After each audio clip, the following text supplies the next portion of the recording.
दोस्तों नमस्कार। DTI news में आपका स्वागत है। दोस्तों पिछले एक महीने से उल्लासनगर शहर में एक घटनाक्रम जारी है जिसमें कि उल्लासनगर 4 में स्थित न्यू इंग्लिश हाई स्कूल और वहां पढ़ रहे छात्रों के अभिभावकों के बीच फीस बढ़ोतरी को लेकर एक घमासान जारी है, जिसमें बच्चों के परिवारों का या उनके अभिभावकों का ये कहना है कि स्कूल की जो फीस है वो अप्रत्याशित तरीके से बढ़ाई गई है। तो दोस्तों इसमें विवाद बढ़ने के चलते स्थानिक भाजपा के आमदार गणपत गायकवाड़ जी, उन्होंने भी आके स्कूल में बात की, जिसमें कि हुआ यह कि स्कूल मैनेजमेंट ने उनसे ठीक तरीके से बात नहीं की। तो पेरेंट्स के साथ आप कैसे बात करते होंगे? ये तो बच्ची ने अभी जो बाइट दी है, क्या आप बच्चों को काम करने को लगाते स्कूल में? हाँ, बच्चे को क्या पीरियड चलाते हो? आपके क्लास में बच्चे ने एडमिशन लेना चाहिए, बाद में आप स्कूल में बैठने देंगे? ये कौन सा कानून है आप लोगों का? और ये आपके मैनेजमेंट में आप रखो क्या फीस का क्या करने का पेरेंट्स का सब विरोध है। अगर ये 2 दिन में आपने नहीं बताया, मैं आपको कल लेटर भी भिजवाता हूँ। तो यह विवाद पुलिसिया कार्रवाई तक पहुंच गया। दोस्तों हाल की सूरत यह है कि पुलिसिया कार्रवाई होने के बाद भाजपा के कार्यकर्ताओं द्वारा ठीक स्कूल की गेट के सामने पिछले एक महीने से उपोषण जारी है। विवाद वही फीस की अप्रत्याशित बढ़ोतरी, जिनकी मांग की जा रही है कि उस फीस को कम करना चाहिए।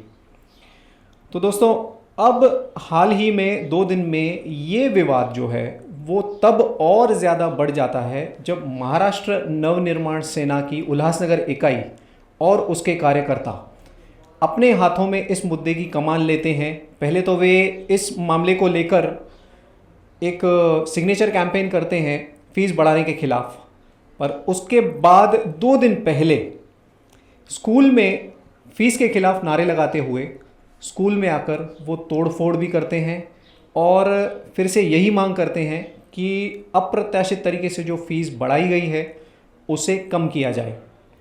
दोस्तों ये बात वाजिब है या नहीं है, ये तो कानूनी जानकार ही तय कर पाएंगे। बाकी फ़िलहाल इस तोड़फोड़ के घटनाक्रम के बाद स्कूल मैनेजमेंट की जो लीगल टीम है, उन्होंने आनन फानन में कुछ गिने चुने पत्रकारों को लेकर एक पत्रकार वार्ता की, जिसमें कि कई सारे विभिन्न पहलू जो हैं उन पर रोशनी डाली गई कि फ़ीस बढ़ाने के कारण क्या हैं और इसमें जो बच्चे हैं उनके अभिभावकों की बाध्यता है या नहीं है। तो दोस्तों आइए वीडियो के माध्यम से देखते और सुनते हैं कि न्यू इंग्लिश हाई स्कूल के जो कर्ता धर्ता हैं श्री प्रकाश गुरनानी जी, उन्होंने अपना पक्ष मीडिया के सामने किस तरह रखा। जैसे कल जो ये तोड़फोड़ हुई और आज मीडिया को बुलाया गया, ये बातचीत जो है हमारी हल हो रही थी, बातचीत चल रही थी और उसको सुलझाया जा रहा था, किया जा रहा करेक्ट। उसके बीच में बच्चे आ रहे थे, पेरेंट्स सब आ रहे थे और हम धीरे धीरे उस बात को पीछे जो है कंप्लीट करना चाहते थे। पर कल जो ये घटना हुई उसके लिए हमें बहुत अपने उल्लासनगर को भी शर्मिंदगी महसूस हुई। उनको भी लगा कि कहीं ना कहीं हम भी गलत हैं, उनके भी पेरेंट, वो भी उनके भी बच्चे हमारे पास हैं। तो मैं आज ये कहना चाहूँगा कि आप अगर कल ये घटना ना होती, अगर होती तो भी आप लोग हमारे पास आते कि सर ये घटना क्यों घटी। जैसे आपने बोला कि आज हम लोग आए हैं, शायद उसकी वजह से आपने बोला, ऐसा नहीं है।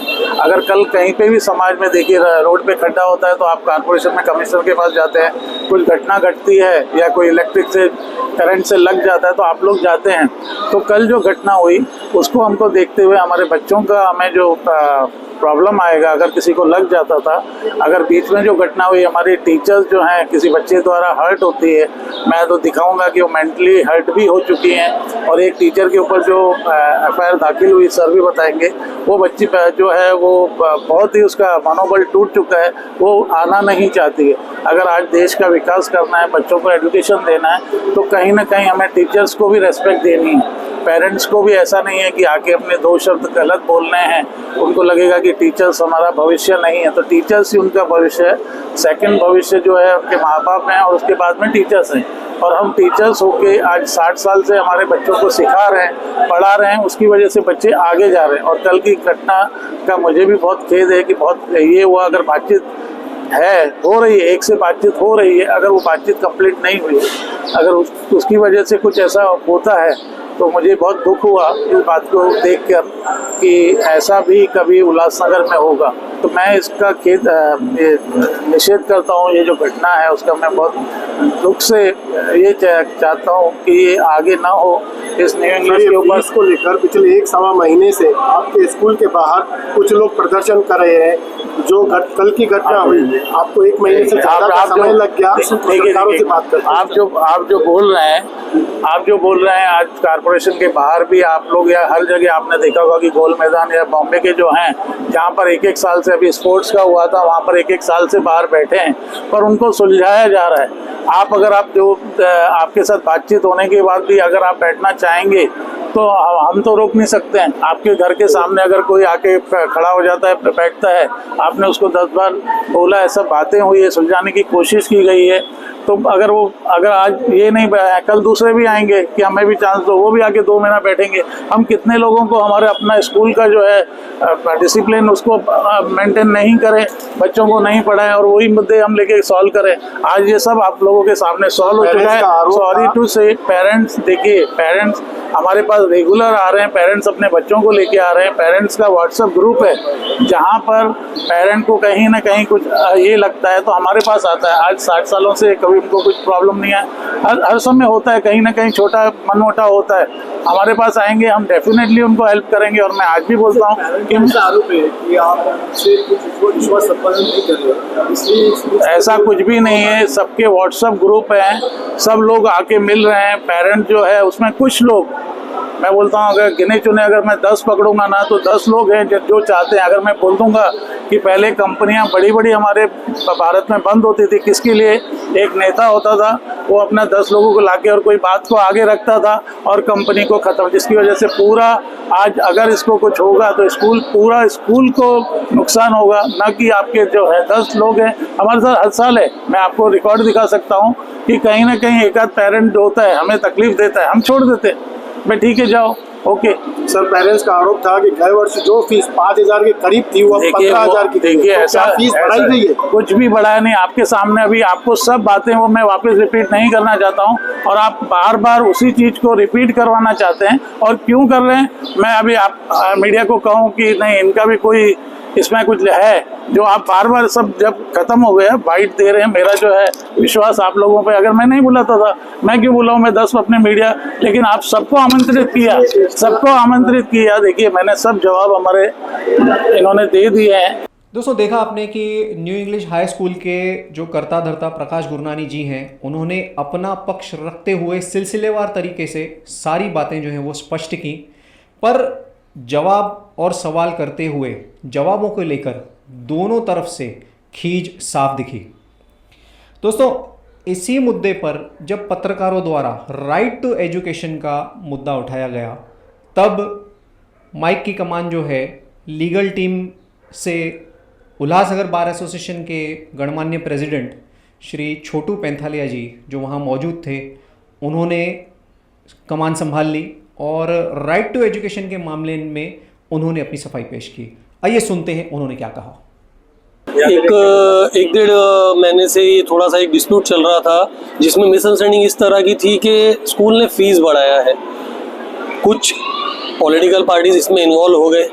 वो इन्वॉल्वमेंट के बाद में क्या हुआ कि ये जो डिस्प्यूट है जिसको एक लीगल वे में और अच्छे तरीके से सॉल्व किया जा रहा था, वो बढ़ते बढ़ते कल इस बात तक पहुंचा है कि स्कूल के बाहर ऑफिस में तोड़फोड़ हुआ है, जिसमें स्कूल के एक एम्प्लॉई सिमरन मैडम है, वो बहुत बुरी तरह इंजर्ड हुई है lady. Apart from that school में उस समय 1000 की संख्या में बच्चे थे, वो बच्चों को जो पैनिक हुआ है मन में, उसके वजह से एक कहीं हमारा डिसीजन स्कूल का ऐसा आया कि नहीं, आज जो ये बहुत इंपॉर्टेंट पिलर है हमारी डेमोक्रेसी का, प्रेस, उसको बुलाया जाए और ये जो बातें चल रही है, जो मिसअंडरस्टैंडिंग है, इसको क्लियर करके समाज में भेजा जाए। ये प्रेस कॉन्फ्रेंस उसके लिए लिया गया। अब रहा सवाल स्कूल को जो बार बार इम्प्यूटेशन हो रहा है कि स्कूल ने फीस को बढ़ाया, वो बिल्कुल रॉन्ग है। अगर आप स्कूल का फीस कार्ड या वो जो फीस स्ट्रक्चर है वो देखेंगे, फीस आज भी वही है। स्कूल ने कुछ एक्स्ट्रा करिकुलर चीज़ों को इंट्रोड्यूस किया है। आप क्लियर करोगे फीस कितनी है अभी? मैंने ना वो अभी मैं रिकलेक्ट नहीं कर पाऊंगा, मेरे पास अभी वो है नहीं, बट मैं आपको स्कूल की फीस का जो फॉर्म है, यानी कि एक रहता है कैप्शंस विथ द क्लेरिफिकेशन की इस चीज़ का इतना, मैं वो एक फॉर्म आपको दे दूंगा, आप वो आपके न्यूज़ चैनल के माध्यम से दे सकते हैं। लेकिन मुझे ये पता है कि एक्स्ट्रा करिकुलर चीज़ों को लेके जैसे एक इंटरेक्टिव बोर्ड है, it is as good as an iPad. अभी वो चीज़ जो है वो महंगी है क्योंकि टेक्निकल चीज़ है, वो अगर हम बच्चों को स्कूल नहीं देता है तो होगा ये कि जो ई लर्निंग प्रोसेस है वो बच्चों का रुक जाएगा। अब वो चीज़ हमें एडेड स्कूल, भले एडेड है सेकेंडरी सेक्शन, बट एड में ये चीज़ गवर्नमेंट से नहीं मिलेगी। वो स्कूल ने रखा ही बच्चों पे है कि ये आपको हम देते हैं। अच्छा, स्कूल ने क्यों रखा ये चीज़ें, आप हमसे लोग क्यों रखा? एक कलेक्टिव बार्गेनिंग नाम की चीज़ होती है। अगर मैं 1000 एक चीज़ कोई मंगाऊंगा तो उस चीज़ का प्राइस मुझे बाकी एक चीज़ लेने से सस्ता हो जाए। कोई बच्चा अगर मार्केट में जाके लेगा उसको बहुत महंगा मिलेगा, लेकिन मैं एक साथ में ऑर्डर देके अगर मंगाएगा स्कूल एक साथ में एक बल्क में तो वो सस्ता, ऑब्वियस बात है। तो इसीलिए स्कूल ने खुद पे रखा उनके कन्वीनियंस के लिए। हम बोल सकते थे कि आपको ये लेना है क्योंकि ई लर्निंग है, आपको करना ही पड़ेगा, आगे आपको ज़रूरत है उसकी, कॉलेज में या हर चीज़ में। हम अगर बच्चों पे डाल देते, होता क्या कि हर बच्चे का पेरेंट मार्केट में भटक रहा है, अपने पसंद का ला रहा है। उसके बाद में एक जो स्कूल हमेशा एक यूनिफॉर्म क्यों बोलते हैं ड्रेस को, स्कूल हमेशा यूनिफॉर्म रहता है कि हर चीज़ हर एक के लिए एक जैसी, कोई छोटा नहीं कोई बड़ा नहीं। ये बात आप मेरी मानेंगे। इंटरैक्टिव बोर्ड अगर मैं स्कूल से नहीं दूंगा, स्कूल नहीं देगा, अगर कोई बच्चा आईपैड लेके आ जाएगा एप्पल का जो बहुत महंगा है, कोई बच्चा छोटा सा ला पाएगा, फिर वो बच्चों में यूनिफॉर्मिटी तो रही नहीं। कहीं ना कहीं बच्चे के मन में आएगा कि मेरा खा सबके लिए एक जैसा, वो हमने इनफैक्ट एफर्ट लिया। अच्छा, इस जो एक्स्ट्रा इन्होंने बोला, पेरेंट्स यूनिफॉर्म बाहर से लिया करते थे, यूनिफॉर्म अभी स्कूल प्रोवाइड कर रहा है। स्पोर्ट्स के लिए ऐसा नहीं है कि खाली स्पोर्ट्स के लिए, अभी आपको मैं खाली एक सेकंड अगर आप लोग कैमरे को घुमा देंगे, ये एक फैसिलिटी है आपको पीछे दिख रहा है, बारिश की वजह से ये बंद है, ये this is a bowling machine. ये आपको कोई स्कूल में नहीं मिलेंगी, इनफैक्ट ये लाखों में आती है।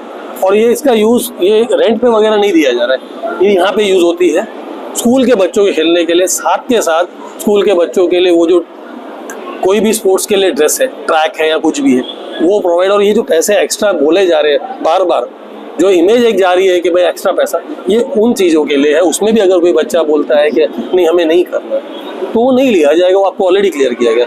मैं बोल रहे हैं कि उनको बोला जा रहा है कि नहीं ले, लेकिन पेरेंट्स का कहना है कि ये सारी चीज़ें उनके बच्चों पे थोपी जा रही है। मैं यही आपको मैंने पहले भी हमारे डिस्कशन में क्लियर किया कि एडमिशन प्रोसेस जो है वो अभी चल रहा है। At the end of October एक क्लियर पिक्चर सामने आई कि नाराज़ कितने लोग हैं। अगर एक बहुत छोटा परसेंटेज नाराज़ है तो उसके लिए स्कूल कुछ ना कुछ अपने तरफ से करके, डोनेशंस के थ्रू या कुछ करके उनको संभाल सकता है। लेकिन अगर ज़्यादा बड़ा परसेंटेज नाराज़ है तो फिर हो सकता है कि जो एक्स्ट्रा करिकुलर दिया जा रहा है वो बंद कर दिया जाए, क्योंकि वो ऑप्शनल ही है। सर इतने नाराज है, एक सेकंड, सर इतने नाराज है, पेरेंट्स कमेटी यहाँ पर है, पीटीए है यहाँ, हाँ, उनके साथ में कम्युनिकेशन क्यों नहीं हो रहा है? वो चल ही रहा है। मैं आपको बताता हूँ, पीटीए के मेंबर जो डेली स्कूल आते हैं अपने बच्चों को छोड़ने, मीटिंग के लिए नहीं बोल रहा हूँ। अब मैं एक लीगल एस्पेक्ट पे खाली आपको बता दूंगा, आप लोगों के माध्यम से एक बात और बोलूँगा, ठीक है, हर एक डिस्प्यूट का एक लीगल एस्पेक्ट तो होता है। अगर पेरेंट्स को ये लगता है कि राइट टू एजुकेशन के हिसाब से ये बात बराबर नहीं है, इस तरह का आंदोलन, प्रोटेस्ट, मारामारी उसका रास्ता नहीं होगा। उसका रास्ता होगा कि लीगल वे में इसको हम जाते हैं। अगर जो लीगल बैठे हैं ऊपर, जो कोर्ट्स है हमारे, अथॉरिटीज़ है, अगर वो बोलते हैं कि स्कूल यहाँ रॉन्ग है, क्योंकि ये राइट टू एजुकेशन मैं आपको अभी भी बोल देता हूँ, कभी भी नहीं कहता है कि स्कूल एक पर्टिकुलर लिमिट तक फीस नहीं, क्योंकि हम तो देखते हैं रोज़ तो महंगाई बढ़ रही है। बच्चों को अगर फैसिलिटी देनी है तो वो चीज़ें आएगी। फिर भी अगर अथॉरिटीज़ कहते हैं कि नहीं आपको ये नहीं करना है, क्योंकि school is always guided by some process. हमारे ऊपर जो स्टेट गवर्नमेंट है, उसके बाद में जो एजुकेशन ऑफिसर वो है ना, उनके पास में अगर कोई प्रोटेस्ट जाता है, जो लोग नाराज है उनका, वो हमें गाइड करेंगे कि आपको ये नहीं करना, और हमको उनकी बात सुननी है, बंधन है हमारे ऊपर। लेकिन इस तरह का डिस्प्यूट, इस तरह का सिर्फ एक मैसेज अगर आप लोग दे पाए कि ये जो हुआ ये नहीं होना चाहिए था। दोस्तों, सिलसिलेवार तरीके से अगर उल्लासनगर और उसके आसपास बसे शहरों में बड़े से लेके छोटों स्कूलों की फहरिस्त अगर हम देखें और उनकी मैनेजमेंट्स और उनकी जो फैसिलिटीज़ हैं वो देखें, तो आपको ये बात स्पष्ट होगी कि इन सारे स्कूल्स के बीच में गला काट स्पर्धा है। और एमिनिटीज़ और बाकी की सहूलियतें और ख़ुद को अपग्रेडेशन करने के चक्कर में स्कूल्स की तरफ से साल दर साल अभिभावकों के ऊपर किसी न किसी तरह से बोझ बढ़ाया ही जाता है। दोस्तों, शिक्षा का अपलिफ्टमेंट और अपग्रेडेशन होना और उसके साथ एक्स्ट्रा करिकुलर एक्टिविटीज़ भी होना ये वक्त की मांग है, पर इसका मतलब यह नहीं है कि पूरा का पूरा खामियाजा जो है वो अभिभावकों के कंधों पर ही मढ़ा जाए। तो यहाँ दोनों पक्षों को साथ में बैठकर एक अच्छी बहस के चलते एक अच्छे सॉल्यूशन तक पहुँचना अभी के वक्त की मांग है। दोस्तों, कोविड पीरियड के बाद से हम देख रहे हैं कि स्कूल फीस के मामले में कई सारे स्कूल्स में अभिभावकों और स्कूल मैनेजमेंट के बीच में तनातनी अब तक कायम है। तकरीबन 3 साल गुजर चुके हैं, पर परिस्थिति कई सारे स्कूल में यथास्थिति बनी हुई है। तो दोस्तों, हमारे जो जनप्रतिनिधि हैं, स्कूल मैनेजमेंट्स हैं और कई सारे जो पेरेंट्स बॉडी से रिलेटेड जो पेरेंट्स हैं, वे अगर साथ में बैठें और इस मामले में कानूनी जानकारों की सलाह लेकर और जो शिक्षा मंत्रालय है उनके जितने भी निर्धारण हैं, अगर उनका समन्वय बनाकर एक अच्छी पॉलिसी अगर लाई जाए तो शायद इस तनातनी के ऊपर कंट्रोल लाया जा सकता है। दोस्तों, ऐसी पॉलिसी की आप, हमें और हर एक अभिभावक और हर एक स्कूल मैनेजमेंट को बहुत ज़्यादा ज़रूरत है। इसी उम्मीद के चलते इसी कड़ी में फिर मिलेंगे। धन्यवाद।